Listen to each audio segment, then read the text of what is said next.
Wabarakatuh. Waalaikumsalam, Pak. Salam warahmatullahi wabarakatuh. Alhamdulillahi Rabbil Alamin. Salatan wa salaman ala Rasulillah wa ala alihi wa sahbihi ajma'in. Asyhadu an la ilaha illallah wahdahu la syarikalah wa asyhadu anna Muhammadan abduhu wa rasuluhu alladzi la nabiyya ba'dah. Amsayna wa amsal mulku lillah walhamdulillahi la syarikalah la ilaha illa huwa wa ilaihi nusyur. Amsayna ala fitratil Islam wa ala kalimatil ikhlas wa ala dini nabiyina Muhammadin sallallahu alaihi wasallam wa ala millati abina Ibrahim hanifa muslima wa ma kana minal musyrikin. Rabbi syrah li sadri wa yassir li amri wa hlul 'uqdatam min lisani yafqahu qawli. Allahumma barik lana fi Rajab wa Sya'ban wa ballighna Ramadan. Amin ya rabbal alamin. Alhamdulillah Pak Udi, Bu Yayu, Bu Elisa, Bu Endang, Pak Harun, Bu Siti Nurul, Bu Zulia. Alhamdulillah kita bersyukur pada Allah. Allah Subhanahu wa taala pertemukan kita sore hari ini melalui wasilah Zoom ya. Mudah-mudahan kita semua yang hadir ya melalui Zoom ini Allah Subhanahu wa taala berikan kesehatan yang sempurna lahir maupun batin, berikan kepada kita kemudahan-kemudahan dalam menjalani aktivitas kehidupan kita, menjalani tugas kita sebagai hamba Allah, sebagai khalifah ya, sebagai pemimpin di muka bumi, baik pemimpin bagi keluarga kita maupun pemimpin mungkin ada di antara kita yang dikasih amanah menjadi pemimpin di masyarakat kita. Amin ya rabbal alamin. Eh Tema yang disampaikan Pak Udi ke saya kemarin adalah memperbaiki diri sebelum Ramadan. Jadi ini temanya insya Allah ya. Memperbaiki diri sebelum Ramadan.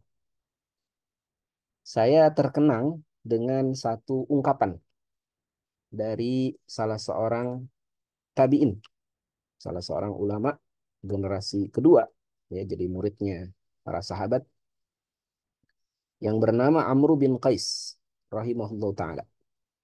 Ya. Beliau berkata, "Tuba liman aslaha nafsahu qabla Ramadan." Ya, kata beliau, "Tuba, sungguh beruntunglah liman aslaha nafsahu bagi orang yang memperbaiki dirinya qabla Ramadan, sebelum datangnya bulan Ramadan." Ini ungkapan ini dicatat oleh Imam Ibnu Rajab Al-Hambali dalam kitab beliau Lataiful Ma'arif. Lataiful Ma'arif ini kitab yang menjelaskan mengenai keutamaan bulan-bulan di dalam, ya, keutamaan waktu-waktu ya, terutama bulan ya di dalam Islam. Ya, jadi keutamaan bulan Rajab, keutamaan bulan Sya'ban, keutamaan bulan Ramadan dan seterusnya. Nah, ketika berbicara mengenai keutamaan bulan Ramadan, maka Imam Ibnu Rajab Al-Hambali mengutip ya ucapan dari Amr bin Qais. Apa tadi ucapannya? Tuba liman aslaha nafsahu qabla Ramadan. Sungguh sangat beruntung orang-orang yang memperbaiki dirinya sebelum masuk bulan Ramadan. Maka mudah-mudahan kita yang sore hari ini ya hadir melalui Zoom ini termasuk dalam kategori orang-orang yang beruntung tadi. Ya, karena kita ya hadirnya kita di Zoom ini ya mudah-mudahan dicatat oleh Allah sebagai usaha kita untuk memperbaiki diri kita. Ya, aslaha nafsahu tadi, perbaiki diri kita sebelum masuknya bulan Ramadan yang tinggal ya beberapa hari lagi ya. 1 bulan lebih dikit lah. Nah, karena kita sekarang sudah masuk tanggal berapa, Bapak Ibu? Tanggal 26 ya, kalau nggak salah. 26 Rajab ya. 26 apa 27 sih? 26 ya. Nah, besok, 26, Pak, sama penanggalannya kebetulan angkanya. nah, besok masuk 27. Insya Allah. 27 Nanti Rajab. sore. Nah, 27 Rajab itu sebagian ulama berpendapat itulah tanggal di mana terjadi peristiwa Isra dan Mi'raj ya. Karena itu kita dapat hari libur nasional tuh karena peringatan Isra Mi'raj. Dan ya kita patut bersyukur ya, Indonesia ini merupakan negara pertama di dunia. Sependek yang saya tahu ya, itu negara pertama di dunia yang menjadikan peringatan Isra Mi'raj itu sebagai hari libur nasional. Bung Karno menetapkan Isra Mi'raj sebagai hari libur nasional itu melalui Kepres nomor 24 tahun 1953. Nah, bisa kita bayangkan tuh, 8 tahun sesudah merdeka, Bung Karno menetapkan Isra Mi'raj itu hari libur nasional. Di saat negara-negara lain di dunia itu nggak ada yang menetapkan seperti itu. Ya. Di dunia ini hanya ada 4 negara yang menetapkan Isra Mi'raj sebagai hari libur nasional. Indonesia, Kuwait, kemudian Oman, dan Brunei Darussalam. Berarti masih 4 itu. Malaysia tetangga kita aja enggak tuh. Di Malaysia itu cuma ada 4 negara bagian yang menetapkan Isra Mi'raj sebagai hari libur, tapi hari libur negara bagian, bukan hari libur nasional. Kemudian Saudi, kemudian Mesir, Yaman juga tidak menetapkan Isra Mi'raj sebagai hari libur nasional. Meskipun sebetulnya kalau kita belajar sejarah dengan jujur, para ulama itu nggak sepakat mengenai kapan waktunya terjadi peristiwa Isra dan Mi'raj. Bahkan penetapan Isra Mi'raj tanggal 27 Rajab itu merupakan pendapat yang lemah, pendapat yang sangat lemah bahkan. Ya, karena apa? Karena para ulama sepakat bahwa Isra Mi'raj itu merupakan hiburan dari Allah Subhanahu wa taala atas musibah yang dialami oleh Rasulullah Shallallahu alaihi wasallam. Musibah berupa apa? Musibah berupa wafatnya paman beliau Abu Talib dan wafatnya istri beliau Khadijah bintu Khuwailid. Dan para ulama sepakat Khadijah itu wafat di bulan Ramadan tahun ke-10 setelah kenabian. Sehingga mustahil gitu kalau apa namanya? eh, Isra Mi'rajnya terjadi bulan Rajab. Bulan Rajab itu kan sebelum Ramadan kan. Kalau Isra Mi'raj itu hiburan bagi Nabi Shallallahu Alaihi Wasallam dan Khadijah itu wafat bulan Ramadan, seharusnya peristiwa Isra Mi'raj itu terjadi sesudah bulan Ramadan atau terjadi pada bulan Ramadan, bulan yang sama di mana Khadijah istri Nabi tercinta itu wafat.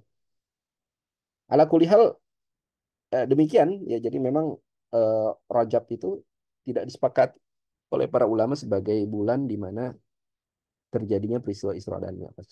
Ya. Tapi kita bersyukurlah kita punya presiden pertama yang sangat perhatian dengan sejarah Islam, wabil khusus Isra Mi'raj. Karena Isra Mi'raj ini kalau kita renungkan peristiwanya itu memiliki faidah, memiliki pelajaran yang sangat dalam sekali. Yang rasanya nggak akan habis-habis kita bicarakan tuh mengenai peristiwa, mengenai faidah atau hikmah dari peristiwa Isra dan Mi'raj. Yang pasti Rajab ini bulan utama. Bulan salah satu dari 4 bulan yang haram. Ya, seingat saya kita pernah bicarakan itu mengenai keutamaan bulan Rajab ya. Kalau nggak salah tahun kemarin, kalau nggak salah kita juga pernah bahas ya Rajab sebagai gerbang bulan Ramadan.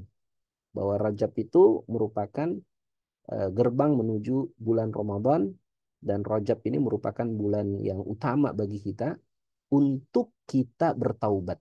Jadi kalau masuk Rajab itu seharusnya kita semangat untuk bertaubat. Ya. Dan ini sejalan dengan apa yang kita bahas hari ini ya. Bahwa kita ingin mempersiapkan diri memasuki bulan Ramadan dengan memperbaiki diri kita. Bapak Ibu ikhwatal iman rahimakumullah, kalau kita membaca penjelasan para ulama, maka untuk memperbaiki diri itu ada sekurang-kurangnya ada 4 langkah yang harus kita lakukan.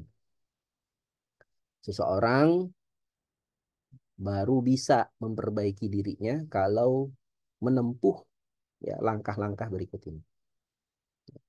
Tentu saja memperbaiki diri di sini dalam arti ya dia menjadi manusia yang sempurna, insan kamil ya. Bukan hanya memperbaiki diri dari sisi dunia ya, tapi juga memperbaiki diri dari sisi ya ukhrawi, dari sisi spiritual. Dari sisi bagaimana Allah Subhanahu wa taala bertujuan menciptakan manusia. Allah taala ciptakan kita itu kan tujuannya apa? Wa ma khalaqtul jinna wal insa illa liya'budun. Kita diciptakan itu untuk beribadah kepada Allah Subhanahu wa taala. Itu tugas utama kita sebagai hamba Allah Subhanahu wa taala. Maka agar kita bisa memperbaiki diri kita, setidak-tidaknya ada 4 langkah yang perlu kita lakukan. Apa saja? Yang pertama adalah jangan pernah menganggap remeh dosa yang kita lakukan.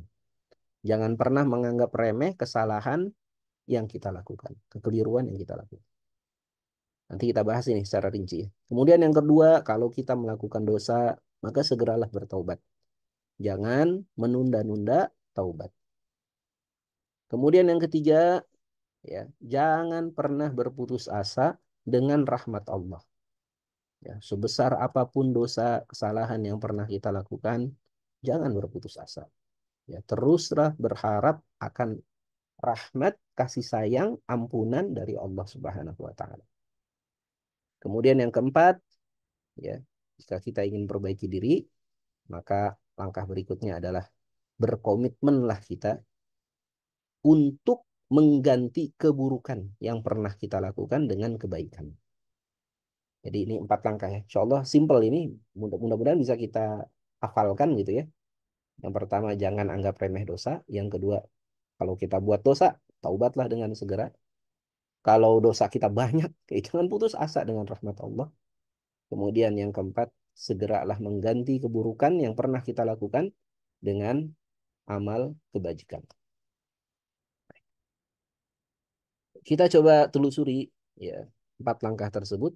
Yang pertama adalah jangan pernah menganggap remeh dosa. Ya. Nabi Shallallahu Alaihi Wasallam pernah bersabda dalam satu hadis yang diriwayatkan oleh Imam Al Bukhari. Hadis ini dari sahabat Abdullah bin Mas'ud radhiyallahu anhu. Ini sahabat yang sangat dekat dengan Nabi Shallallahu Alaihi Wasallam.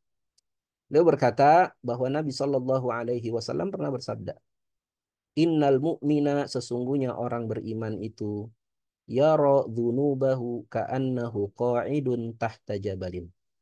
Sesungguhnya orang beriman itu melihat dosa-dosanya seperti orang yang duduk di bawah lereng gunung, di bawah gunung. Ya, di bawah lereng gunung. Ya, dia duduk di bawah gunung itu, ya khafu an yaqa'a alaih.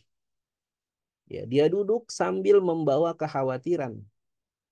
Jangan-jangan gunung itu akan longsor menimpa dirinya. Itu orang beriman tuh. Orang beriman itu selalu khawatir. Ya, khawatir akan dampak dari dosa yang ia lakukan. Seperti khawatirnya seseorang yang duduk di lereng gunung yang gersang. Lereng gunung ini ya punya kemungkinan untuk longsor jauh lebih besar ya daripada lereng gunung yang rimbun, yang memiliki pohon yang banyak. Ya. Nah, ini sifat orang beriman. Wa innal fajira, sedangkan orang fajir adalah orang yang gemar bermaksiat. Yara dzunubahu kadzubabin marra ala anfihi.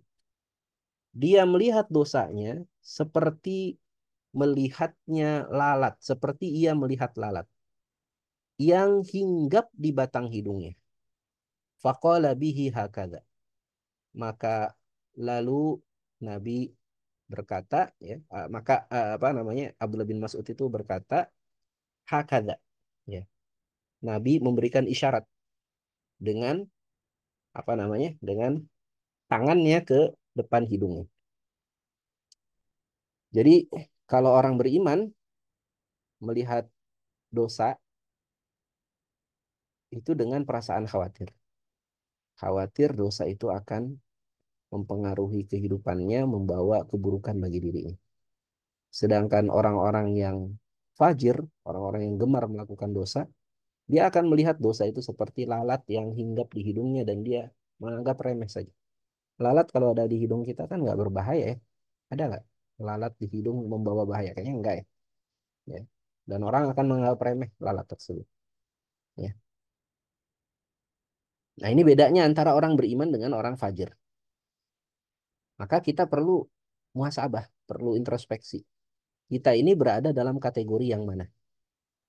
Apakah kita berada dalam kategori orang beriman ya, yang khawatir akan dampak dari dosa kita, atau kita masuk dalam kategori orang fajir yang menganggap dosa kita itu sebagai sesuatu yang remeh. Ya, karena dia sudah biasa melakukan dosa. Kalau orang beriman tuh khawatir betul gitu. Jangankan dia datang ke tempat-tempat maksiat gitu. Jangankan dia datang ke ya diskotik ya, tempat maksiat lah, tempat yang orang semua sudah ma'ruf, sudah kenal ini tempat maksiat. Tempat tempat yang kita khawatir kalau kita wafat di tempat itu, maka orang-orang pasti akan ya orang pasti akan mencela kita gitu. Kok bisa orang ini wafat di tempat seperti ini? Nah, jangankan dia datang ke tempat-tempat maksiat itu. Dia punya perasaan tertarik saja untuk datang ke tempat itu. Belum belum datang itu. Punya perasaan tertarik saja. Dia sudah khawatir perasaan itu menjadi bagian dari dosa dia. Maka dia akan beristighfar. Dia akan beristighfar, mohon ampun kepada Allah, ya, minta kepada Allah supaya dihilangkan itu perasaan atau ketertarikan untuk melakukan maksiat. Ya, masih ingat ya, seingat saya dulu saya pernah sampaikan ya doa bagaimana caranya supaya kita nggak tertarik dengan maksiat. Ya. Ada doanya. Doa supaya kita tidak tertarik dengan maksiat. Ya. Nah, nanti kalau lupa ntar kita baca lagi. Ya, jadi khawatir betul ya, dengan dosa.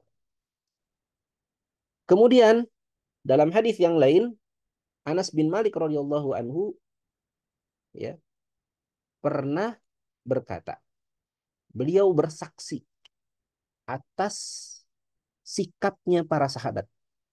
Kata Anas bin Malik radhiyallahu anhu, qala innakum lata'maluna a'malan hiya adaqqu fi ayunikum minasya'ri.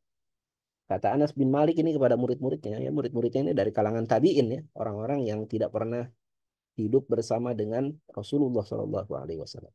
Kata Anas bin Malik, kalian hari ini mengerjakan amalan yang menurut kalian lebih remeh daripada seutas rambut. In kunna lana'udduha ala ahdi Nabi sallallahu alaihi wasallam minal mubiqat. Padahal amalan itu dahulu semasa Rasulullah sallallahu alaihi wasallam masih hidup, kami menganggap amalan itu sebagai bagian dari dosa-dosa besar. Ya, mubiqat itu dosa-dosa besar atau dalam riwayat yang lain muhlikat, dosa-dosa yang membinasakan. Ya, jadi ini persaksian Anas bin Malik terhadap degradasi keimanan, ya, menurunnya kualitas keimanan yang terjadi di masa tabi'in. Padahal masa tabi'in ini kan nggak jauh dari masa Rasulullah Shallallahu Alaihi Wasallam. Tapi Anas bin Malik melihat orang-orang di masa tabi'in ini sudah mulai meremehkan dosa, sudah mulai menganggap dosa itu ya bukan sesuatu yang besar. Ya, maka kata Anas bin Malik, ya sesungguhnya kalian ini sudah melakukan dosa dan dosa itu kalian anggap seperti seutas rambut. Padahal kami dahulu di masa Rasulullah Shallallahu Alaihi Wasallam menganggap dosa ini sebagai bagian dari muhlikat atau dari mubiqat, bagian dari dosa-dosa besar. Kami menganggap besar ini dosa, tapi kalian menganggap remeh. Ya. Kenapa para sahabat dulu menganggap besar dosa? Nah, ini dijelaskan oleh para ulama. Para sahabat dahulu menganggap dosa itu besar dalam perasaan mereka karena mereka mengenal Allah Subhanahu wa taala, karena mereka tahu mereka itu sedang bermaksiat kepada siapa. Mereka itu sedang menentang perintahnya siapa. Mereka tahu mereka sedang menentang perintahnya Allah Subhanahu wa taala. Mereka tahu kalau mereka melakukan dosa, mereka sedang melanggar aturan dari yang memberikan rizki kepada mereka, dari yang memberikan nafas kepada mereka, dari yang menciptakan mereka. Sehingga mereka khawatir betul gitu. Hilang suaranya Pak Ustadz. Ya, hilang ya. Jadi mereka khawatir betul gitu dengan dosa yang mereka lakukan karena mereka menganggap karena mereka melihat kepada Allah Ta'ala yang memerintahkan mereka untuk taat.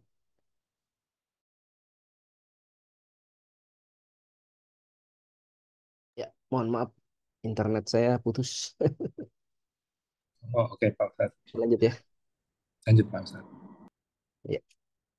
Jadi dahulu para sahabat itu ya nggak berani gitu menganggap remeh dosa itu karena mereka mengenal Allah Subhanahu wa taala. Mereka tahu kepada siapa mereka itu sedang bermaksiat. Mereka sedang bermaksiat. Kalau mereka melakukan dosa itu, mereka sedang bermaksiat kepada Sang Pencipta langit dan bumi, kepada yang memberikan nafas kepada mereka, memberikan rizki kepada mereka, memberikan semua fasilitas kehidupan, ya, kepada Zat yang maha mampu memberikan madarat, memberikan bahaya, dan apabila Allah sudah memberikan madarat, tak ada yang bisa menghalangi datangnya madarat kepada diri seseorang. Demikian juga kalau Allah Subhanahu wa taala sudah memberikan manfaat, memberikan pertolongan, tak ada seorang pun yang dapat menolak atau menghalang-halangi datangnya pertolongan Allah Subhanahu wa taala. Jadi mereka mereka menganggap dosa itu big matter gitu, sebagai masalah besar itu, ya karena mereka mengenal Allah Subhanahu wa taala. Nah, ini bahaya ya. Kalau kita menganggap remeh dosa itu bahaya. Karena dosa kalau kita anggap remeh, ya, kita anggap ini dosa kecil dan kemudian kita lakukan berulang-ulang, maka dosa kecil yang dilakukan berulang-ulang itu bisa menjadi dosa besar. Ya, bisa dicatat sebagai dosa besar ketika dia lakukan berulang-ulang. Ya. Dan kita kan sering dengar ya hadis-hadis yang menyebutkan ada orang masuk neraka gara-gara dosa kecil gitu. Itu sebenarnya bukan karena dosa kecil itu dia lakukan sekali gitu, bukan. Ya, kayak misalnya Nabi Shallallahu Alaihi Wasallam mengingatkan ya agar supaya kita berhati-hati ketika buang air kecil. Ya, karena banyak orang ya terfitnah di alam kubur, ya menerima siksa kubur karena air kencingnya itu. Karena air kencingnya itu tidak tidak apa namanya, tidak dia tidak bersuci dengan sempurna ketika dia buang air kecil. Nah, ini kata para ulama bukan berarti ketika dia sekali melakukan itu kemudian dia dia langsung dapat dosa nanti langsung disiksa di kubur, enggak. Allah Ta'ala nggak sekejam itu gitu. Ya. Tapi kata para ulama, ya kenapa akhirnya air kencing yang tidak bersih ini bisa mendatangkan siksa di dalam kubur? Ya. Karena orang ini ya menganggap remeh perkara air kencing yang tidak bersih. Ya ketika dia toharoh, ketika dia bersuci. Dia anggap remeh ini dosa kecil, ya dosa. Ya kalau dia toharoh nggak sempurna gitu, dia bersuci nggak sempurna, ini kan dosa. Dosanya besar atau kecil? Kecil. Tapi kalau kemudian dia anggap remeh ini dosa kecil ini, akhirnya akan membawa masalah dia. Ya. Membawa masalah bagi kehidupan dia nanti di masa depan. Gitu. Ya. Kalau dosa kecil ini dia segera bertaubat, dia segera perbaiki, atau dia berusaha semampu dia gitu untuk menyempurnakan toharohnya, ya maka dosa kecilnya akan terhapus. Ya. Dengan berjalannya waktu, sebagaimana kata Nabi Shallallahu Alaihi Wasallam, al Jumu'at ilal Jumu'at, wa Ramadan ila Ramadan, wal Umroh ilal Umroh, mukaffiratun lima bainahunna. Idza jutunibatil kabair. Sungguh dari Jumat ke Jumat berikutnya, dari Ramadan ke Ramadan berikutnya, dari umroh ke umroh berikutnya itu dapat menghapuskan dosa-dosa di antara keduanya apabila seseorang meninggalkan dosa-dosa yang besar. Artinya dosa-dosa kecil itu ya dengan berjalannya waktu kita ketemu Ramadan, kita ketemu Jumat itu bisa terhapus. Asal apa tadi? Asal kita tidak meremehkan dosa-dosa kecil tadi. Tapi kalau kita anggap remeh, wah ini yang bahaya. Ya, jadi ini yang pertama ya. Jadi kalau kita ingin perbaiki diri, jangan anggap remeh dosa. Dosa kecil kita perhatikan, jangan sampai kita ulangi lagi. Apalagi dosa besar, ya. Apalagi dosa-dosa yang besar. Kemudian yang kedua, Bapak Ibu ikhwatal iman rahimakumullah, langkah berikutnya jika kita ingin perbaiki diri adalah hendaknya kita bertaubat dengan segera. Bertaubat, mohon ampun pada Allah, kemudian memperbaiki diri kita, ya, menutupi apa namanya dosa-dosa kita dengan istighfar, ya rujuk kembali kepada Allah, kembali kepada jalan yang benar, ya. Dan taubat ini hendaknya dilakukan segera. Ini kita kalau baca ayatnya mengenai taubat itu ngeri ini sebetulnya ya. Karena ayat mengenai taubat ini diawali dengan kata innama. Innama. Bagi teman-teman yang udah belajar bahasa Arab mungkin Masih ingat apa yang dimaksud dengan kata innama? Innama ini disebutnya apa, Bapak Ibu? Disebutnya adatul hasr. Adatul hasri. Ya, adatul hasri. Adatul hasri itu artinya ungkapan pembatasan. Ungkapan pembatasan. Innama. Jadi dia yang membatasi. Selain ini tidak termasuk. Gitu. Makanya biasanya terjemahan innama itu bukan sesungguhnya.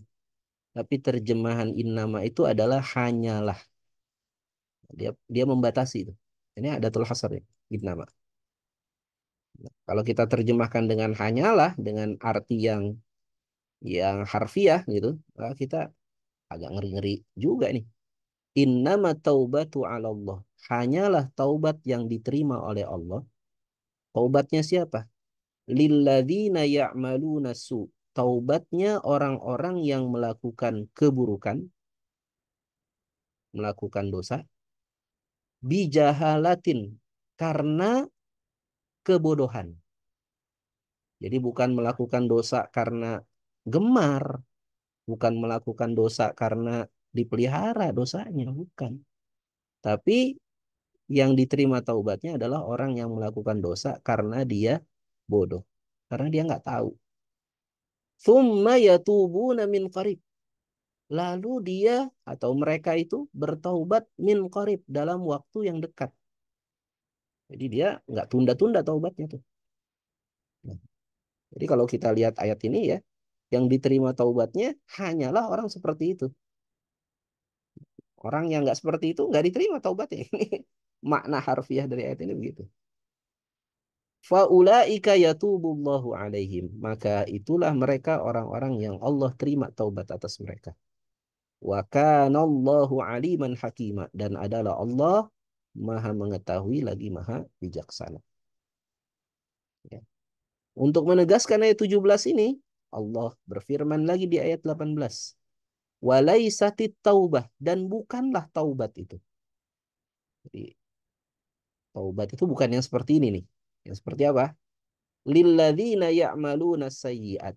Bukanlah taubat itu adalah taubatnya orang-orang yang melakukan dosa.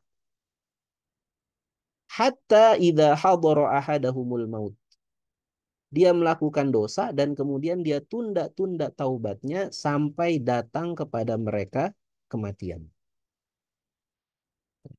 Ketika datang kepada mereka kematian, qala inni tubtul an. Barulah dia berkata, sesungguhnya aku taubat sekarang. Nah, ini bukan taubat yang diterima, taubat yang seperti itu. Taubat orang yang nunda-nunda taubat, dia baru mau taubat itu ketika sudah sakit, mau meninggal, mau sakaratul maut, dia baru berkata, ini tuh betul ya Allah, saya baru sadar ya Allah. Ya.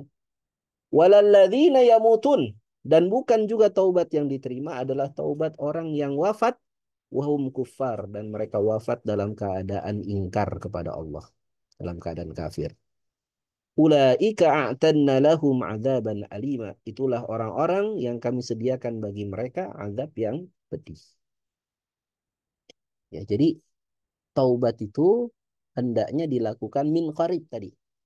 Dilakukan dengan segera. Ya. Dan jangan kita melakukan dosa kalau kita udah tahu itu dosa. Gitu. Ini nggak boleh nih. Nggak boleh kita melakukan dosa karena dengan kita sudah tahu bahwa itu dosa. Ya. Tapi kalau dosa kita lakukan karena kita jahil, karena kita nggak tahu, nah, itu masih bisa dimaafkan. Terus ada lagi orang yang berkelit, kalau begitu nggak usah belajar deh, supaya saya tetap nggak tahu gitu. Ya. Tuh ada orang minum pakai tangan kiri gitu, terus dikasih tahu, kalau minum itu pakai tangan kanan, jangan tak pakai tangan kiri, nanti dosa itu minum pakai tangan kiri. Nah, terus dia marah-marah, kenapa dikasih tahu? Kan saya jadi dosa kalau dikasih tahu. Saya jadi dosa karena dikasih tahu, karena saya udah tahu ini jadi dosa. Ya. Nah itu salah ya. Salahnya dua tuh.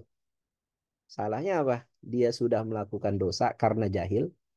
Kemudian yang kedua, dia melakukan dosa lagi karena tidak mau belajar, nggak mau dikasih tahu. Nah itu salah, salah lagi. Salahnya double tuh, dosanya jadi double. Kalau dia nggak mau belajar, ya. Jadi kita ya harus semangat belajar, semangat mengkaji, ya, supaya kita tahu mana yang hak, mana yang batil, mana yang benar, mana yang salah. Apalagi ketika usia kita makin lama makin dewasa, makin lama makin ya makin lama makin senja, makin lama makin maghrib gitu ya. Ah, sudah harus segeralah kita mengkalibrasi seluruh aspek kehidupan kita. Ya, kita kalibrasi lah gitu. Kalibrasi itu ya kita benerin lagi lah. Maksudnya kita kita posisikan lagi ke posisi yang benar. Ya, sholat kita sudahkah sholat kita ini benar? Ya, ya. Sholat yang benar itu membawa khusyuk. Ya. Sholatnya yang benar itu akan membawa ketenangan, akan mencegah kita dari fahsya wal munkar, mencegah kita dari perbuatan keji dan munkar. Ya. Nah, coba kita cek lagi, apakah sholat kita sudah benar, tata caranya, kaifiatnya, kemudian perhatian kita terhadap waktunya, perhatian kita terhadap tempatnya, sudah benar atau belum. Nah, ini kita cek lagi, semua lah. Kita kalibrasi lagi, semua ibadah kita. Sholat kita, saum kita, zakat kita, kemudian zikir kita, baca Quran kita, ya kita kalibrasi semua. Muamalah kita, hubungan kita dengan sama manusia, hubungan kita dengan orang tua kita, dengan anak-anak kita, dengan saudara-saudara kita kalibrasi semua. Kita cek semua. Ya, jangan sampai kita wafat dalam keadaan kita jahil. Kita nggak tahu. Oh, ternyata kita salah. Nah, itu salah itu. Salahnya double. Yang pertama salah karena nggak tahu. Yang kedua salah karena tidak mau belajar. Nah, kita bisa lihat misalnya di sini ya. Ada kisah seorang sahabat yang dia melakukan dosa. Melakukan dosa dan dia nggak tahu tuh kalau itu dosa. Lantas diperingatkan bahwa yang dia lakukan itu adalah dosa. Ya. Ada sahabat namanya Abu Mas'ud Al-Badri. Abu Mas'ud Al-Badri ini bercerita, kuntu adribu ghulaman li bisauti. Kata Abu Mas'ud Al-Badri, aku pernah memukul gulam. Gulam ini pembantu ya. Bisa juga bermakna adalah budak. Ya, aku pernah memukul pembantuku bisaut dengan cemeti. Ya, pukul, marah mungkin ya. Karena pembantunya mungkin ya apa namanya? eh, lambat pasang wifi di rumah dinas mungkin ya. Atau atau dia lambat pasang air ya di rumah dinas ya. Itu ya itu mah yang lain ya. Ya. Oh, dia pukul itu pembantunya. Disaut dengan cemeti. Ya. Fasami itu sautan min khalfi. Lalu Abu Mas'ud Al-Badri itu ketika dia pukul pembantunya itu dia dengar ada suara dari belakangnya. Dari belakang dirinya. Suara itu ya mengucapkan kalimat lam Aba Mas'ud. Ketahuilah wahai Abu Mas'ud. Falam afhamis sauta minal ghadab. Karena aku lagi marah, aku nggak perhatikan suara itu. Ya. Qala falamma dana minni idza huwa Rasulullah sallallahu alaihi wasallam. Ya. Maka makin lama suara itu makin dekat. Maka ketika makin dekat, aku tahu bahwa ternyata yang berbicara itu adalah Rasulullah sallallahu alaihi wasallam. Yang mengingatkan kepadaku adalah Rasulullah sallallahu alaihi wasallam. Fa idza huwa yaqul, dan Rasulullah bersabda ketika itu, "I'lam Aba Mas'ud. I'lam Aba Mas'ud. Ketahuilah wahai Abu Mas'ud, ketahuilah wahai Abu Mas'ud." Qala fa'alqaitu sauta min yadiya. Maka ketika aku tahu yang berkata itu adalah Rasulullah, aku segera lemparkan cambukku itu. Faqala, lalu Rasulullah bersabda, "I'lam Aba Mas'ud. Ketahuilah wahai Abu Mas'ud, annallaha aqdaru alaika minka ala hadzal gulam." Kata Nabi Shallallahu Alaihi Wasallam, sesungguhnya Allah itu lebih berkuasa atas dirimu daripada dirimu berkuasa atas pembantumu. Sesungguhnya Allah itu lebih berkuasa atas dirimu daripada kuasa kamu ya terhadap pembantumu. Qala fakultu la adribu mamlukan ba'dahu abada. Maka kata Abu Mas'ud, setelah peristiwa itu aku tidak pernah memukul lagi budakku ya barang sekalipun. Dan kemudian Abu Mas'ud ini membebaskan budaknya. Jadi di sini kita bisa lihat ya bagaimana semangat taubatnya itu para sahabat. Ini Abu Mas'ud punya pembantu atau punya budak ya. Kalau budak itu posisinya di bawah pembantu itu karena budak itu ya di masa lalu ya budak itu memang satu kenyataan sejarah, satu kenyataan sosial yang sudah ada di masa Rasulullah Shallallahu Alaihi Wasallam. Jadi jauh sebelum datangnya Rasulullah, jauh sebelum datangnya Islam, perbudakan itu sudah ada di masa peradaban Mesopotamia, peradaban Mesir, peradaban Romawi itu sudah ada, peradaban Persia itu sudah ada. Jadi Islam datang ya tidak dengan revolutif langsung menghapuskan perbudakan ya. Islam punya semangat untuk menghapuskan perbudakan tapi dengan cara bertahap. Nah, di antara cara Islam untuk menghapuskan perbudakan adalah memposisikan budak itu sebagai manusia lagi. Karena dulu orang itu memperlakukan budak itu sebagai barang, sebagai benda, nggak seperti manusia, subhuman, dia seperti bukan manusia gitu, setengah manusia. Sehingga dia bisa diperjualbelikan, bisa diwariskan, kayak benda, bukan sebagai manusia. Sehingga boleh dipukul, boleh disiksa, boleh dikasih pekerjaan melebihi batas kemampuannya. Tuh. Zaman dulu seperti itu. Dan Rasulullah Shallallahu Alaihi Wasallam marah betul ketika ada sahabatnya yang memukul budak yang dia miliki. Nah, ini yang dimarahin tadi siapa? Abu Mas'ud Al-Badri. Rasulullah berkata, alam, ketahui, sadar, sadar, sadar. Ya, kira-kira begitulah kalau bahasa Indonesia. Sadar, sadar, sadar. Nah, Abu Mas'ud karena saking marah dia nggak sadar-sadar juga gitu karena udah kebawa emosi dia lagi mukulin. Akhirnya makin lama makin dekat suara itu dan kemudian Nabi bersabda, alam Abu Mas'ud, sadar Abu Mas'ud. Allah itu lebih berkuasa atasmu daripada kamu berkuasa atas budakmu. Artinya apa? Artinya kamu bisa sakiti budakmu, Allah lebih mampu untuk menyakitimu.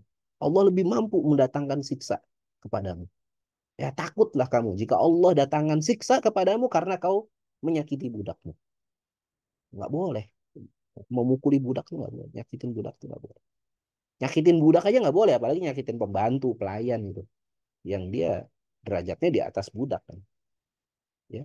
Maka apa yang dilakukan oleh Abu Mas'ud? Abu Mas'ud ketika nasihat seperti itu, dia langsung buang tadi cemetinya, ya, dan kemudian dia bebaskan budaknya. Jadi dia langsung bertaubat segera, gitu. Nggak nunda-nunda lagi. Tidak bikin excuse, tidak bikin alasan. Yang kadang membuat orang itu menunda-nunda taubat tuh dia bikin alasan. Baik alasan itu dia ucapkan maupun alasan itu ada di pikirannya itu. Saya ini begini karena begini. Saya ini begini karena jadi dia merasa dirinya itu korban terus gitu. Saya ini selingkuh ya karena pasangan saya nggak bisa memuaskan saya karena istri saya begini karena suami saya begini karena dia cari alasan. Nah, itu bahaya itu. Ya, kita kalau tahu itu dosa udah sadari itu dosa. Kemudian jangan buat alasan.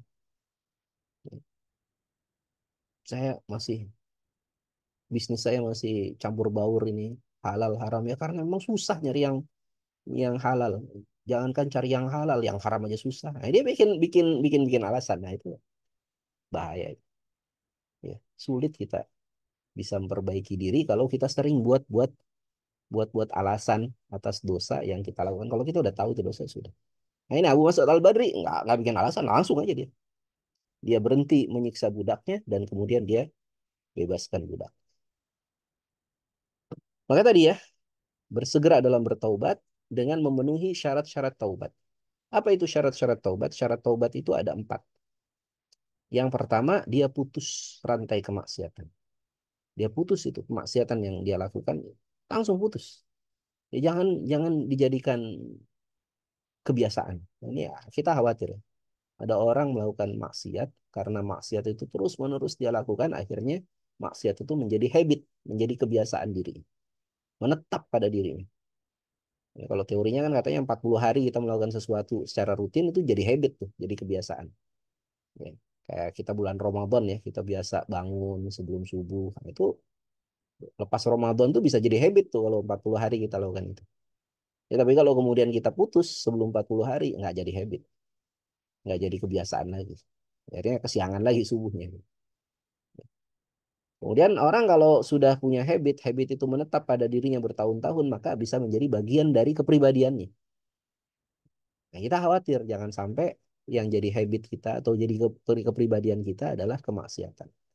Jangan sampai maksiat itu jadi kebiasaan kita, jadi habit kita, dan jadi pribadi kita. Sebagaimana yang tadi disebut tadi, al-fajir. Sehingga kemudian dicatat oleh Allah kita sebagai orang yang gemar melakukan dosa. Nah, itu berarti kemaksiatannya sudah menjadi bagian dari diri.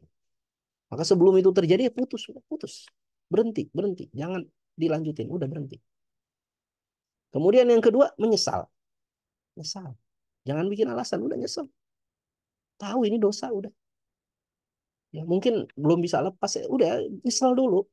Minta pertolongan pada Allah supaya bisa lepas. Tapi nyesel. Jangan bikin alasan. Kemudian yang ketiga, bertekad untuk tidak mengulangi.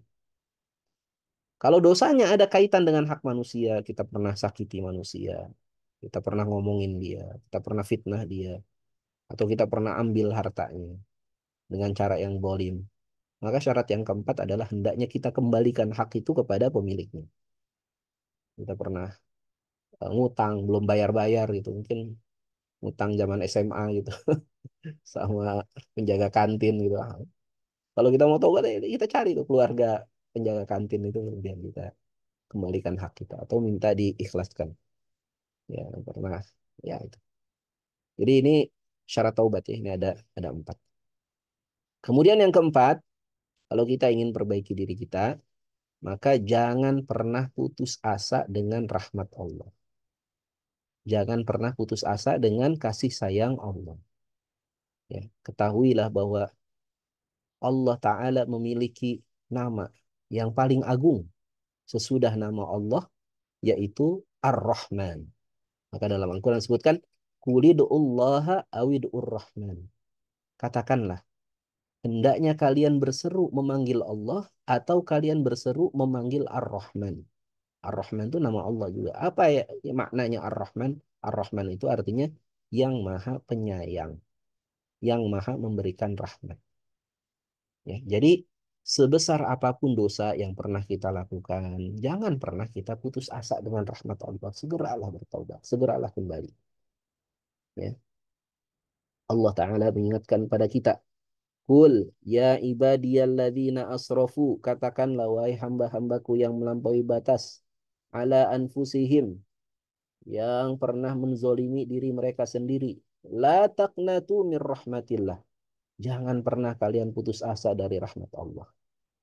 Innallaha yaghfiru dzunuba. Sesungguhnya Allah itu mengampuni dosa jami'a seluruhnya. Innahu huwal ghafurur rahim. Sesungguhnya dialah Allah yang maha pengampun lagi maha penyayang. Jangan berputus asa dengan rahmat Allah, tapi jangan pula menunda-nunda dengan alasan Allah itu maha penyayang. Ini nggak boleh ya kita benturkan ini. Wah kan Allah itu maha penyayang. Udah nanti aja deh tobatnya. Ya, kita nggak tahu ya jatah umur kita berapa. Yang tahu jatah umur kita kan Allah. Ya, jangan sampai kita akhirnya tadi menjadi orang yang di apa namanya tadi diingatkan oleh Allah. Dia baru bertaubat kalau mau meninggal. Hatta idza ahadara ahadumul maut qala inni tubtulan. Ketika mau datang kematian baru dia berkata sesungguhnya aku baru taubat sekarang. Nah, itu nggak diterima lagi taubatnya tuh. Kalau dia baru mau taubat ketika sakaratul maut, ketika nyawa udah masuk kerongkongan, udah yugargir, nggak terima lagi taubat. Ya. Jadi sekali lagi ya, jangan pernah putus asa dengan rahmat Allah. Kita tahu ya bahwa para sahabat itu kan manusia-manusia terbaik. Gitu. Manusia terbaik sesudah Rasulullah SAW itu para sahabat. Ya. Tapi para sahabat itu, Pak, kalau kita renungkan kehidupan mereka, itu adalah orang-orang yang masa lalunya itu sangat kelam. Bahkan mungkin jauh lebih kelam daripada kita. Rasa-rasanya nggak ada di antara kita itu yang pernah nyembah berhala gitu. Kayaknya nggak ada ya. Nah, sahabat tuh nyembah berhala, bahkan bikin berhala sendiri, bahkan makan berhalanya. Itu ada kisah Umar itu pernah bikin berhala dari tepung ya. Itu ketika mereka safar dan kemudian mereka kelaparan, akhirnya berhalanya dari tepung itu mereka makan. Ya, itu menunjukkan betapa jahiliyahnya mereka itu. Ya, senakal-nakalnya kita kayaknya nggak ada mungkin di antara kita ya yang mabok setiap hari dari pagi sampai sore sampai malam gitu. Sampai-sampai waktu sholat juga mabok gitu. Nah, sahabat tuh ada yang begitu dulu. Mabok dari pagi sampai malam, sholat juga sambil mabok. Sampai-sampai turun ayat Al-Quran ya ayyuhalladzina amanu la taqrabus sholata wa antum sukara. Jangan kamu dekati sholat saat kamu sedang mabuk. Itu kelam itu dulu masa hidupnya para sahabat. Tapi kemudian mereka bisa menjadi orang-orang terbaik. Kenapa? Karena ketika tahu itu salah, mereka segera bertobat. Nah, kata Nabi SAW, kullu bani Adam khata'un. Setiap manusia itu pasti pernah melakukan kesalahan. Wa khairul hatta'ina tawabun, dan sebaik-baik orang yang melakukan kesalahan adalah orang yang bertaubat. Sebaik-baik manusia adalah orang yang bertaubat, dan para sahabat adalah para pentaubat, para pencari Tuhan ya, PPT. Orang-orang yang bersegera bertaubat. Karena taubat yang mereka lakukan itu sungguh-sungguh, maka mereka berubah jadi manusia baru tuh. Mereka berubah jadi manusia yang kemudian tiba-tiba dikenal dalam sejarah. Ya. Kalau Umar tuh nggak taubat itu kita nggak kenal Umar itu siapa ya, dalam sejarah umat manusia. Ya. Abu Bakar siapa, Bilal itu siapa, mungkin kita nggak kenal. Tapi karena mereka bertaubat dari dosa yang mereka lakukan, maka mereka berubah menjadi manusia yang baru. Dulu ada seorang laki-laki datang kepada Rasulullah Shallallahu Alaihi Wasallam. Laki-laki ini bertanya, Ya Rasulullah, ayyudzan bin akbar indallah. Wahai Rasul Allah, dosa apa yang paling besar di sisi Allah? Ya. Dia bertanya mengenai dosa-dosa yang besar. Qala, maka Nabi menjawab, anta du'a lillahi niddan. Dosa yang paling besar di sisi Allah adalah kau jadikan Allah tandingan. Wa huwa khalaqaka, padahal Allah lah yang menciptakanmu. Allah ciptakan kamu, kamu malah taatnya kepada selain Allah. Kamu takutnya malah kepada selain Allah. Kamu menyembahnya kepada selain Allah. Ini dosa yang paling besar. Qala, lalu laki-laki ini bertanya lagi, thumma ayu. Lalu apa lagi selain itu? Qala, thumma an taqtula waladaka makhafatan ayyat'ama ma'aka. Dosa besar berikutnya adalah kalau kamu bunuh anakmu karena khawatir dia mengurangi jatah makanmu. Membunuh anak karena takut mengurangi jatah makan. Nah, itu dosa besar juga tuh. Sekarang bahkan ada orang nggak mau punya anak, takut miskin. Punya anak akhirnya child free. Ya. Nggak mau punya anak takut miskin ya. Padahal yang ngasih makan bukan dia, yang ngasih makan Allah. Ya nggak mau punya anak, nggak mau nikah kan. Ya. Nah, ini. Makhofatan ayat ama ma'aka. Qala thumma ayyu. Laki-laki ini bertanya lagi. Kemudian apa lagi dosa besar berikutnya? Qala antuzaniya khalilata jarika. Dosa besar berikutnya adalah kau berzina. Zina ini dosa besar. Tapi zina yang paling besar dosanya adalah kau berzina dengan istri tetanggamu sendiri. Oh, itu dosa paling besar. Dosa zina paling besar. Ya, tetanggamu ini berjihad, berperang di jalan Allah. Kamu zina istri.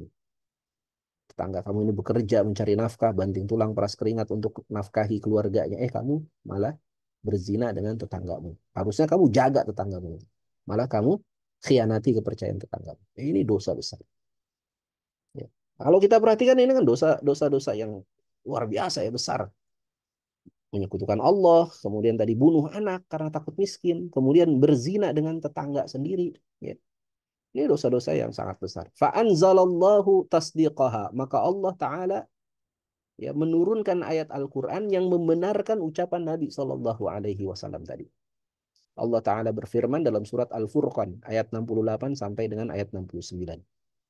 Walladzina la yad'una ma'allahi ilahan akhar. Orang-orang yang paling besar dosanya adalah orang-orang yang berdoa kepada selain Allah. Mereka berdoa kepada Tuhan yang lain. Wala yaqtuluna an-nafsa allati harramallahu illa bil haqq. Dan hendaknya kalian jangan membunuh ya jiwa yang Allah haramkan ya jiwa itu untuk dibunuh illa bil haqq, kecuali dengan cara yang benar. Wala yaznun, dan jangan pula kalian berzina. Wa may yaf'al dzalika yalqa athama, dan barang siapa yang melakukan tiga hal tadi, maka sungguh dia telah melakukan dosa yang sangat besar. Yudha'af lahul azab, yang dosanya itu akan Allah lipat gandakan. Jadi ini tiga dosa yang super ini. Dosa besar dan Allah lipat gandakan azabnya. Kalau orang melakukan tiga hal itu. Tapi perhatikan, ayat ini nggak berhenti Bapak Ibu. Sudah Allah sebutkan bahwa ini adalah dosa-dosa besar sampai ayat 69. Ayat ini ternyata nggak berhenti. Allah lanjutkan dengan ayat berikutnya, ayat 70. Illa mantaba. Sebesar-besarnya dosa yang pernah dilakukan oleh seseorang, maka orang itu masih punya kesempatan menjadi manusia baik. Kalau apa? Illa mantaba. Kalau dia bertaubat. Wa amana, dan kemudian dia beriman. Wa amila amalan salihah, dan kemudian dia melakukan amal salih. Faulaika yubaddilullahu sayyiatihim hasanat. Maka itulah orang-orang yang Allah akan ganti keburukan mereka dengan kebaikan.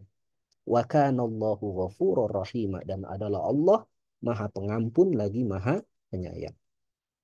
Jadi meskipun ada seseorang yang melakukan dosa-dosa yang besar-besar tadi ya, tapi kalau orang tersebut bertaubat kepada Allah, beriman, beramal soleh, maka Allah Maha mampu menerima taubat dari orang-orang yang telah melakukan dosa-dosa yang besar-besar. Apalagi kalau kita belum atau tidak melakukan dosa sebesar itu, ya. Allah Maha mampu untuk menerima taubat kita. Maka sekali lagi, jangan pernah putus asa dengan rahmat Allah. Kita hidup di dunia, masih dikasih nafas, itu berarti Allah masih sayang sama kita. Allah masih menanti kita ini memutus maksiat yang kita pelihara. Allah masih menanti kita untuk memperbaiki diri kita. Allah masih berharap supaya kita ya berubah menjadi manusia yang lebih baik lagi dari hari-hari sebelumnya. Jadi ini kesempatan. Allah sayang sama kita. Karenanya Allah masih berikan kesempatan kepada kita untuk bertaubat. Ya. Jadi ini ya, yang kayaknya saya kurang nih. Yang ketiga nggak saya tulis di sini. Yang ketiga apa tadi? Langkah yang ketiga, langkah yang keempat ya. Ini harusnya yang ketiga nih. Ini yang ketiga. Kemudian yang keempat, langkah yang keempat adalah mengganti keburukan dengan kebaikan. Jadi kalau kita ingin memperbaiki diri, maka ya ganti keburukan yang kita lakukan dengan kebaikan. Ya, kita pernah dosa dengan mata kita, ya. Maka taubatnya adalah apa? Kita gunakan mata kita untuk taat. Ya, perbanyak baca Al-Quran, baca hadis Nabi, baca zikir-zikir. Kita pernah dosa dengan lisan kita, maka perbanyaklah ketaatan dengan lisan kita untuk menutupi keburukan lisan kita tadi. Kita pernah buat dosa dengan kaki kita pernah melangkahkan kaki kita ke tempat-tempat maksiat. Maka kafaratnya bagaimana ya? Kita langkahkan kaki kita ini ke tempat-tempat ketaatan ya, ke majelis ilmu, ke panti asuhan, ke rumah sakit, jenguk orang sakit, ke masjid, ziarah kubur ya, kita langkahkan kaki kita untuk melakukan kebaikan. Kita pernah buat dosa dengan tangan kita, maka kita gunakan tangan kita untuk melakukan kebaikan. Jadi itu mengganti keburukan dengan kebaikan tadi ya.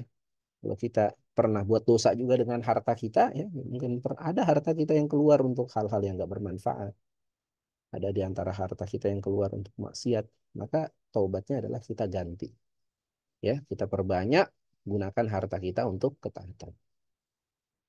Demikian ya. Jadi inilah 4 langkah memperbaiki diri ya yang disampaikan oleh para ulama. Kemudian terakhir yang ingin saya sampaikan adalah karena kita sebentar lagi masuk bulan Sya'ban, izinkan saya mengingatkan sekali lagi mengenai keutamaan bulan Sya'ban. Jadi Sya'ban ini bulan yang kata Nabi Shallallahu Alaihi Wasallam ya, eh, Rajab itu adalah bulannya Allah, Sya'ban ini adalah bulannya Rasulullah Shallallahu Alaihi Wasallam, dan Ramadan itu adalah bulan hadiah untuk orang-orang yang beriman. Jadi Sya'ban ini adalah bulan yang sangat diperhatikan oleh Rasulullah SAW. Kenapa Rasulullah sangat perhatian terhadap bulan Sya'ban? Karena kata Rasulullah SAW, Sya'ban ini adalah syahrun yaghfulun nasu anhu. Bulan yang paling banyak orang lalai kepadanya. Baina Rajabin wa Ramadan, bulan yang terletak antara Rajab dan Ramadan. Wa huwa syahrun turfahu fihil a'malu ilallahi rabbil alamin. Padahal di bulan inilah Allah Ta'ala mengangkat amal-amal setiap hamba kepada Allah Rabbul Alamin. Jadi amal ibadah kita Pak selama setahun itu diangkat, dilaporkan kepada Allah di bulan Sya'ban. Wa ana uhibbu ayyurfa amali wa ana sha'im. Dan kata Nabi SAW, aku itu suka apabila amal ibadahku diangkat di hadapan Allah dan saat itu aku sedang melaksanakan ibadah saum. Ya, jadi Nabi SAW kalau masuk bulan Sya'ban, beliau banyak melaksanakan saum. Sampai-sampai kata Aisyah radhiyallahu anha ya, ma ra'aituhu aktsara siyamin illa fi Sya'ban. Aku nggak pernah lihat Rasulullah itu perbanyak saum kecuali di bulan Sya'ban. Jadi beliau saum banyak sekali. Ya, sampai setengah bulan itu. Nanti nisfu Sya'ban ya, setengah Sya'ban terakhir beliau nggak banyak-banyak lagi saum gitu. Kecuali yang sudah biasa beliau lakukan saum misalnya Senin Kamis gitu. Tapi kalau awal-awal Sya'ban beliau banyak sekali melaksanakan ibadah saum. Jadi eh, pembiasaan ibadah yang akan kita lakukan di bulan Ramadan itu mulai dibiasakannya di bulan Sya'ban. Ya Ramadan kan ibadah kita saum. Nah, kita mulai biasakan di bulan Sya'ban, ya. Kemudian saya ingin kutipkan perkataan para ulama ya mengenai bulan Sya'ban ini. Kata Imam Ibnu Rajab Al-Hambali ya, beliau berkata, "Kana Amr bin Qais." Ini Amr bin Qais ya tadi ya, tabi'in rahimahullahu taala, "Idza dakhala Sya'ban," apabila masuk bulan Sya'ban, aghlaqa tijaratuhu. Maka beliau akan menutup toko-tokonya. Jadi Amr bin Qais ini punya toko banyak gitu. Kalau masuk bulan Sya'ban beliau tutup tokonya. Wa tafarragha li qiraatil Qur'an. Dan kemudian beliau akan banyak habiskan waktu untuk membaca Al-Qur'an. Wa kana yaqul, dan beliau kemudian berkata, tuba liman aslaha nafsahu qabla Ramadan. Sungguh beruntunglah orang-orang yang memperbaiki dirinya sebelum masuk bulan Ramadan. Ya. Wa syahru Sya'ban syahrul Qura. Maka bulan Sya'ban ini dikenal sebagai bulannya para pembaca Quran. Ya. Jadi selain saum, hendaknya kita juga perbanyak baca Quran nanti di bulan Sya'ban. Qala Salamah bin Kahil. Berkata Salamah bin Kahil rahimahullah ta'ala. Kana yuqalu syahru Sya'ban syahrul Qura. Sesungguhnya ya para ulama ya mengatakan bahwa bulan Sya'ban adalah bulannya para pembaca Quran. Wa kana Habib bin Abi Thabit idza dakhala Sya'ban qala. Sesungguhnya Habib bin Abi Thabit apabila masuk bulan Sya'ban maka dia akan berkata, "Hada syahrul Qura." Ini bulannya para pembaca Quran. Wa kana Amr bin Qais al-Mala'i idza dakhala Sya'ban aghlaqa hanawatihi wa tafarragha li qiraatil Quran. Ini sama ya. Amr bin Qais apabila masuk bulan Sya'ban dia akan tutup ya toko-tokonya dan dia akan bersungguh-sungguh membaca Al-Quran. Kemudian ada ulama lagi yang bernama Abu Bakar Al-Waraq Al-Balkhi. Beliau berkata, Syahrul Rajab syahrun lizar'i. Sesungguhnya bulan Rajab adalah bulan untuk menanam. Wa Sya'ban syahrus saqi. Sedangkan Sya'ban adalah bulan untuk merawat tanaman. Lizar'i, supaya bisa dipanen. Wa Ramadan syahru hisaduz zar'i. Sedangkan bulan Ramadan adalah bulan memanen amal. Memanen apa? Bulan untuk memanen hasil tanaman. Jadi kita nanamnya bulan Rajab. Kita sudah siap-siap bulan Rajab, bulan Sya'ban, kemudian kita rawat itu tanaman kita. Nah, bulan Ramadan kita akan panen pahala besar itu di bulan Ramadan. Jadi Ramadan yang sukses itu diawali dari persiapan di bulan Rajab, kemudian bersungguh-sungguh ibadah di bulan Sya'ban, dan di bulan Ramadan kita sudah terbiasa beribadah, dan akhirnya kita akan mendapatkan pahala yang besar ya, menjadi manusia baru ya, la'allakum tattaqun tadi. Jadi orang bertakwa ya karena kita sudah membiasakan amal-amal kebaikan di bulan Sya'ban. Demikian Bapak Ibu ikhwatal iman rahimakumullah apa yang bisa saya sampaikan pada kesempatan sore hari ini. Mudah-mudahan bermanfaat bagi kita semua. Yang lebih terpenting adalah ya tadi semangat kita untuk memperbaiki diri. Semangat kita untuk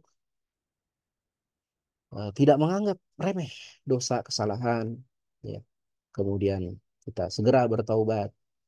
Kemudian yang ketiga kita apa namanya tidak berputus asa dengan rahmat Allah dan segera mengganti keburukan-keburukan yang pernah kita lakukan dengan kebaikan.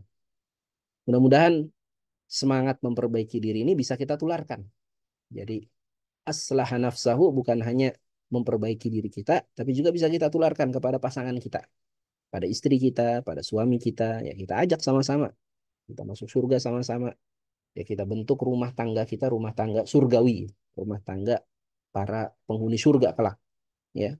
Kita bisa tularkan juga ini kepada anak-anak kita, pada cucu-cucu kita, ya. Ada yang udah punya cicit atau belum? Kepada cicit-cicit kita, ya. Dan kita berdoa lah. Semoga Allah Subhanahu wa taala lindungi keturunan kita. Semoga keturunan kita ini Allah jaga ya menjadi keturunan yang salih dan salihah. Amin ya rabbal alamin. Demikian Pak Udi dan Bapak Ibu yang lain. Kalau ada yang mau ditanyakan, kalau masih ada waktu, saya persilakan. Ya, amin ya rabbal alamin. Ya, syukur Ustaz. Ini ada pertanyaan Pak Ustaz ya, dari Bu Yayu Pak Ustaz. Nah, halo Bu Yayu dengar? Ya. Saya bacakan ya. Satu Pak Wudhu Ustaz. di Ini tempat wanita. ya. Ya, wudhu di musola Ya, umum ya. yang Ya rumah betul. wudhunya tidak ada hijab. Bagaimana cara wudhunya? Cara wudhunya jangan dibuka jilbabnya. Nah, jadi jilbabnya, jadi bapak ibu, ibu-ibu ya, wabil khusus ya. Kalau ibu-ibu pakai jilbab, ya, upayakan sebelum memakai jilbab itu sudah berwudhu, sudah berwudhu. Jadi memakai jilbab dalam keadaan suci, ya. Kalau mau safar ya, kalau mau keluar rumah jauh gitu, upayakan sebelum memakai jilbab sudah berwudhu. Nanti kalau wudhunya batal dan ternyata Allah takdirkan kita harus berwudhu di tempat terbuka, maka jilbabnya, kerudungnya tidak perlu dibuka. Ya, kerudungnya tidak perlu dibuka. Jadi diapain? Ya cukup diusap saja pakai tangan. Ya, kalau bisa dibasahi dibasahi. Kalau nggak bisa dibasahi nggak apa-apa. Tipis saja. Bisa pakai tangan. Ya, itu ada dalam pembahasan fikih ya mengenai mashu alal khufain wal jarib wal khumur ya wal imamah ya bolehnya kita mengusap apa mengusap sepatu, mengusap kaos kaki, mengusap sorban, mengusap kerudung ya bagi perempuan ya boleh nggak perlu dibuka jilbabnya. Syaratnya apa tadi? Syaratnya ketika mau pakai dalam keadaan suci sudah wudhu dulu gitu, sudah wudhu dulu gitu. Tapi kalau belum wudhu dulu ya bahaya ya. Nanti eh, cari aja lah tempat. Kalau kita lagi safar kan boleh sholatnya di kosor ya. Kosor dan di jamak ya nanti dicari tempat yang tertutup ya kalau misalnya kita lupa sebelum pakai jilbab belum wudhu. Carilah tempat yang tertutup. Jadi nggak boleh dibuka apa namanya kerudungnya kalau tempatnya terbuka. Demikian Bu ya. Wallahu a'lam bishawab. Oh, ya. Terima kasih Pak Ustaz. Alhamdulillah. Ya. Ada teman lain yang mau bertanya? Silahkan, mungkin langsung buka mic ya, teman-teman. Silahkan. Oke, kalau nggak ada, boleh dari saya deh Pak Ustaz. Boleh, Pak. Eh, Tadi berkaitan dengan yang terakhir dijelaskan tadi ya, tentang dalam perjalanan Pak Ustaz. Nah, itu kapan kita menerapkan batas waktunya untuk safar itu 3 hari, seminggu, ataupun kapanpun itu dalam kondisi kayak apa ya Pak Ustadz? Ya, kalau orang safar dia boleh tidak buka kaos kaki, tidak buka apa namanya kerudung, dan dia cukup mengusap kerudung atau mengusap kaos kakinya itu, kalau safar ya 3 hari batasnya. Ya, Tiga. 3 hari ya. Kalau orang yang mukim, yang dia nggak safar, itu batasnya 1 hari 1 malam. Kalau orang, 1 hari 1 malam. jadi kalau orang mukim, ya misalnya, ya orang yang mukim ya, orang yang ada di ini beda lagi misalnya nanti ada lagi pembahasan mengenai perban. Kalau perban nggak ada batasan tuh. Jadi Perban luka ya, Pak? perban luka atau gips. Nah, orang kalau Hmm. gips atau diperban, ya kakinya kan nggak bisa dibuka itu kan, dia nggak bisa nyuci kaki. Ya, Boleh dia usap perbannya. Ada batas waktu nggak? Nggak ada batas waktu kalau perban itu. Jadi boleh sampai kapan dia memungkinkan untuk dibuka, boleh buka. Tapi kalau sepatu, kalau mukim itu 1 hari. Kalau orang yang safar itu ada batas 3 hari. Ya, 3 hari. 3 hari. Batas safar itu bagaimana? Batas safar itu ya kalau dia sudah menempuh perjalanan, eh kalau madhab Syafi'i, kalau saya nggak keliru itu sekitar 80 kilometer kalau nggak salah ya. Ya, 80, 80 Pak Ustadz. 80 kilometer. Kalau dalam madhab yang lain tidak dibatasi jaraknya. Tapi yang jadi masalah adalah masyakoh, kesulitannya. Mungkin safarnya nggak sampai 80 kilometer karena dia keliling-keliling aja di Jakarta gitu. Tapi dia kena macet sehingga dia nggak bisa sholat tepat waktu. Nah, itu bisa tuh dia tetap boleh jamak dan qasar. Ini mazhab yang lain ya. Kalau mazhab Syafi'i ya yang dipakai di mayoritas umat Islam di Indonesia itu batasi 80 kilometer baru dianggap safar. Kalau kurang dari situ nggak dianggap safar. Oh, oke. Nah, termasuk yang mukim itu juga ya misalnya mungkin dokter ya di sini ada bu dokter ya. Ada Eh, Pak. dia nggak bisa buka kerudung atau nggak bisa buka kaos kakinya ya karena dia harus operasi, memimpin operasi. Nah, itu dia boleh mengusap atau dia juga boleh untuk mengkosor sholat ya. Meskipun dia bukan musafir ya, tapi dia kena masyakoh, dia punya kesulitan. Begitu. Nah, jadi Islam ini mudah, Islam ini mudah. Ya, artinya safar itu bukan hanya sekedar dalam perjalanan aja Pak Ustadz, tapi meninggalkan tempat ya, mukim ya. Kalau madhab Syafi'i itu harus perjalanan 80 kilometer. Ya, Kalau belum sampai 80 kilometer maka tidak dianggap safar. ya, Kalau misalnya nih Pak Ustadz, mazhab yang lain saya itu sudah eh, menempuh perjalanan dan perjalanannya mengalami masyakoh, mengalami kesulitan. Kalau kesulitan. dia harus melakukan sholat seperti normalnya gitu, Hmm. 5 kali dalam sehari, maka dia boleh untuk menjamak. Ya. Misalnya nih Pak Ustadz, saya ke Surabaya gitu ya. Rencana di Surabaya 5 hari. Iya. Nah, 5 hari itu termasuk 5 hari safar atau hanya dalam perjalanannya aja, yang mungkin hanya 8 jam atau 10 jam pulang pergi. Oh, batasan musafir.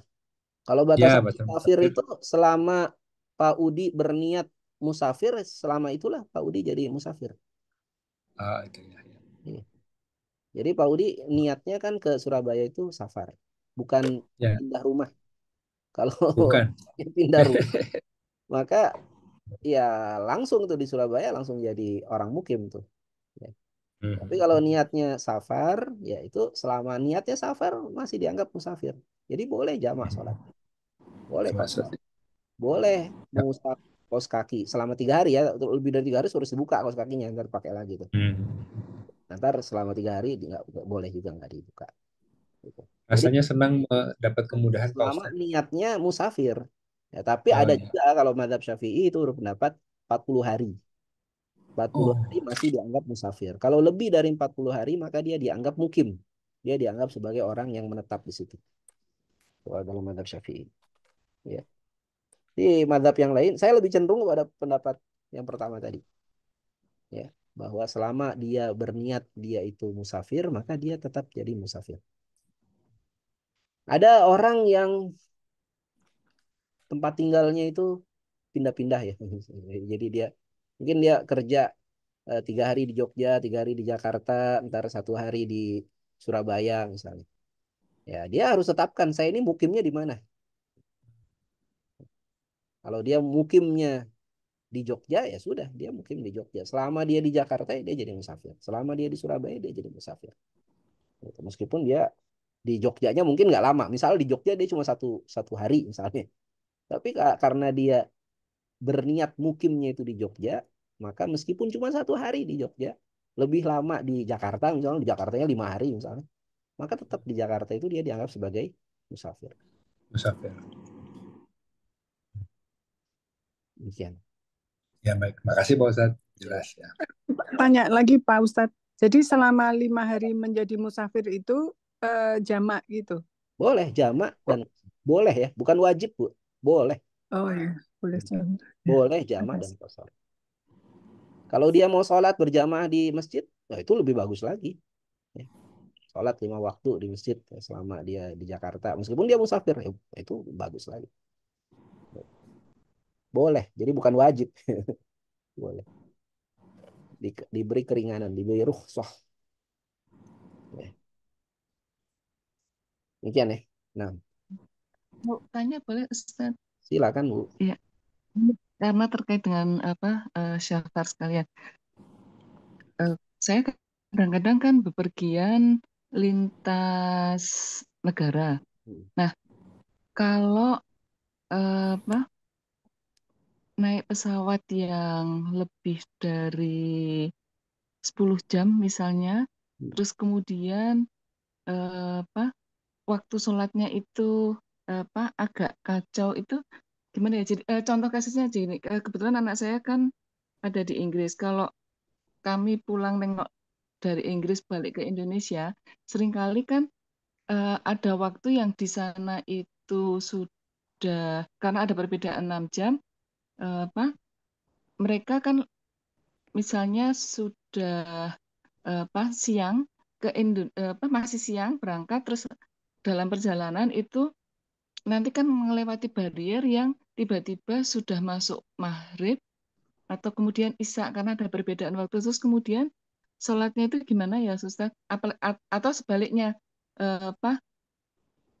waktunya kalau menjadi lebih lama kan mungkin nggak apa-apa kalau dari Indonesia ke sana apa bisa dapat waktu lebih banyak. Tapi ya itu tadi kalau ketika ada discounted time itu tadi yang apa jadi bingung menentukan waktu sholatnya dan kadang-kadang di pesawat kita nggak tahu tiba-tiba oh kok mataharinya udah nggak kelihatan atau tiba-tiba sudah terang padahal berangkat itu masih gelap terus nggak tahu waktu subuhnya hilangnya di mana begitu.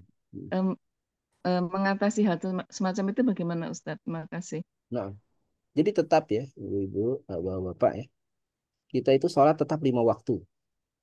Nah, dan waktunya berdasarkan waktu di mana kita saat itu berada. Ya, jadi tetap kita sholat 5 waktu. Ya. Dan bagi musafir boleh sholatnya itu di jamak. 5 waktu diringkas menjadi 3 waktu. Ya. Misal kita di Jakarta sudah sholat duhur dan asar. Kemudian kita ya misalnya kita ke bagian timur. Ke bagian timur ke Papua misalnya. Sampai di Papua ternyata masih masuk waktu duhur misalnya ya. Padahal kita udah jamak duhur dan asar gitu. Ke Papua ternyata masih masuk waktu duhur. Kemudian adzan asar. Apakah kita wajib sholat asar lagi atau tidak? Nggak wajib. Karena kita sudah sholat duhur dan asar. Kita nanti sholatnya sholat apa? Sholat maghrib dan isya. Sesuai dengan waktu di Papua. Gitu ya. Bisa difahami ya? Atau misal kita tinggal di Papua. Gitu. Kemudian kita pergi ke Aceh. Ya, kita dari Papua kita sudah sholat zuhur dan asar. Ya, ketika kita sampai ke Aceh, ternyata di Aceh sudah masuk waktu Isya. Ya, sudah masuk waktu Isya. Betul nggak kayak begitu ya? Atau saya terbalik? Coba, coba. Ya, sudah masuk waktu Isya. Waktu maghribnya berarti kita lewat ya. Sudah kita jamak. Jamaknya jamak takhir ya. Jamak takhir maghrib dan Isya. Jadi kita beribadah sesuai dengan waktu di mana kita kita berada gitu. Ya, tetap kita hitungnya sholatnya 5 waktu. Kalau kita sudah melakukan sholat sebelumnya, ya sudah kita nggak sholat lagi di tempat di mana kita kemudian berada. Begitu, Bu. Jadi ini jangankan pindah lokasi ya. Kita di lokasi yang sama, tapi ketinggiannya berbeda saja kan waktunya berbeda, Bu ya. Betul nggak? Hmm. Tempatnya sama, tapi ketinggiannya berbeda. Waktu ibadahnya sama atau beda? Beda. Hmm. Kita misalnya ya, misalnya kita di Jakarta atau di Yogyakarta lah misalnya. Ya, masuk waktu maghrib. Kalau kita ada di gedung lantai 40, maghribnya itu lebih dulu yang di lantai 40 atau lebih dulu yang di lantai dasar? Bukannya sama ya? Kan melihat terbenam matahari itu kan melihat di mana tempat kita berada. Kalau di atas dengan di Oh, bawah, kita melihat terbenam mataharinya sama atau beda? Kalau ngelihat dengan mata beda Pak Ustadz, tapi pegangannya ini ya Pak Ustadz Pegangan aplikasi. jam. Enggak, sebetulnya pegangannya itu kita lihat mata ini udah terbenam atau belum. Ya, Hmm. beda waktunya. Kalau kita berada di gedung yang lebih tinggi, itu bisa jadi matahari belum terbenam. Gitu. Kita belum lihat matahari terbenam. Ya. Di bawah itu sudah gelap, udah nggak lihat matahari lagi. Tapi di atas itu masih kelihatan matahari, matahari yang belum terbenam. Ini ada pembahasan para ulama itu. Kalau kita berada di tempat yang tinggi, maka waktu terbenamnya matahari itu lebih lambat. Sehingga kita nggak boleh buka dulu gitu, nggak boleh buka puasa dulu gitu. Kalau kita naik gunung gitu, atau kita berada di gedung tinggi gitu, kita nggak boleh buka puasa dulu selama kita masih melihat itu matahari masih ada. Tapi kalau kita di bawah, di bagian dasar, bagian bawah dari gedung, itu matahari udah terbenam lebih dulu ya, kita bisa buka puasa lebih dulu. Nah, itu itu pembahasan fikih sampai seperti itu detailnya. Ya. Bahwa jangankan beda lokasi, satu lokasi saja beda ketinggian itu bisa jadi waktu ibadahnya berbeda, waktu berbukanya, waktu sholat maghribnya itu berbeda. Karena yang jadi patokan adalah tadi kita lihat pergerakan benda-benda alam tadi, pergerakan matahari. Walaupun bedanya mungkin tipis ya, cuma 1 atau 2 menit gitu. Tapi ini kan penting gitu. Maksudnya jangan sampai kita berbuka sebelum masuk waktunya gitu. Gitu. Bisa difahami nggak? Ya, ya Ustaz, terima kasih. Ya, prinsipnya paham. Ya, terima kasih. Baik. Barakallahu fiik. Baik.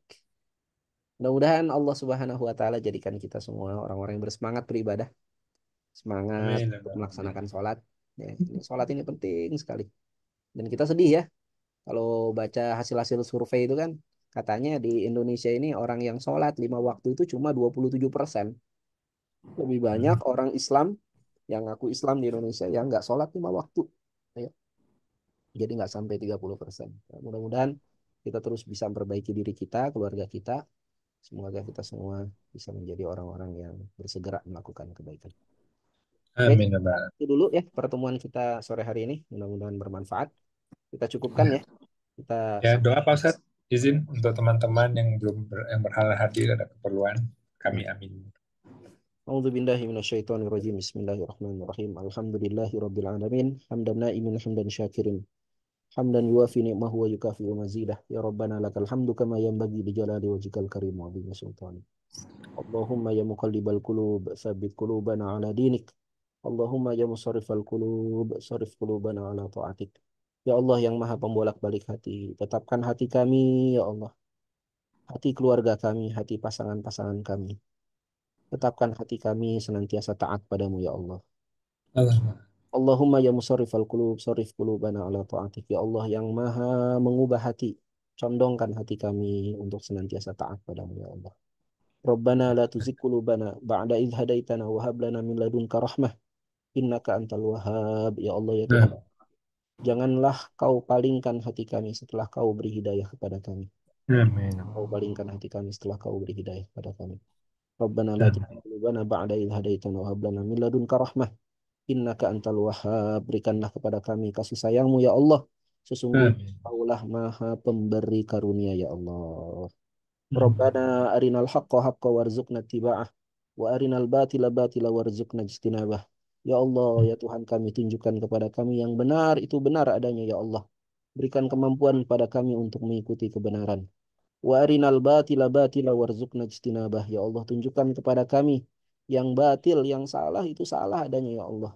Dan berikan kemampuan pada kami untuk menghindari kebatilan itu ya Allah. Amin. Rabbana waja'alna muqimas salah wa min dzurriyyatina. Ya Allah, jadikanlah kami kaum yang mampu menegakkan salat dan juga anak keturunan kami ya Allah.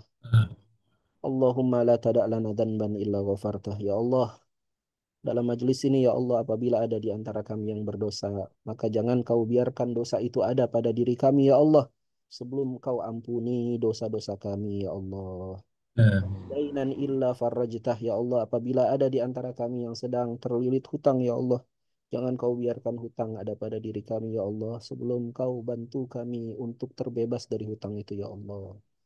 Wala hajatan min hawaijid dunya illa qadaitah ya Allah, apabila ada di antara kami yang memiliki hajat, memiliki cita-cita baik di dunia ini ya Allah, maka jangan kau biarkan cita-cita itu ada pada diri kami ya Allah, sebelum kau kabulkan cita-cita itu ya Allah. Amin.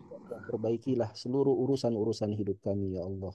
Rabbana atina fid dunya hasanah wa fil akhirati hasanah wa qina adzabannar. Allahumma Amin. barik lana fi Rajab wa Sya'ban. Ya Allah, berkahilah hidup kami di bulan Rajab ini dan di bulan Sya'ban yang akan datang ya Allah. Wa balighna Ramadan, panjangkan usia kami untuk bertemu bulan Ramadan ya Allah. Amin. Allahumma balighna Ramadan wa Ramadan wa Ramadan wa Ramadan wa Ramadan ya Allah. Ya Allah, berikan usia panjang kepada kami agar kami mampu bertemu lagi dengan Ramadan, bertemu lagi dengan Ramadan, bertemu lagi dengan Ramadan ya Allah. Amin. Rabbana atina fid dunya hasanah wa fil akhirati hasanah wa qina adzabannar. Subhana rabbika rabbil izzati amma yasifun wa salamun alal mursalin walhamdulillahi rabbil alamin. Alhamdulillahi rabbil alamin. Aqulu qawli hadza wa astaghfirullah li wa lakum innahu huwas samiul alim. Walhamdulillahi rabbil alamin. Jazakumullah khairan bihudurikum wa ihtimamikum. Terima kasih atas kehadiran dan perhatiannya. Wal afu minkum. Assalamualaikum warahmatullahi wabarakatuh. Waalaikumsalam warahmatullahi Waalaikumsalam wabarakatuh. warahmatullahi Syukran Ustaz. wabarakatuh. Terima kasih Ustaz. Ya, pamit ya Bapak Ibu. Ya Pak Ustaz, jazakallah.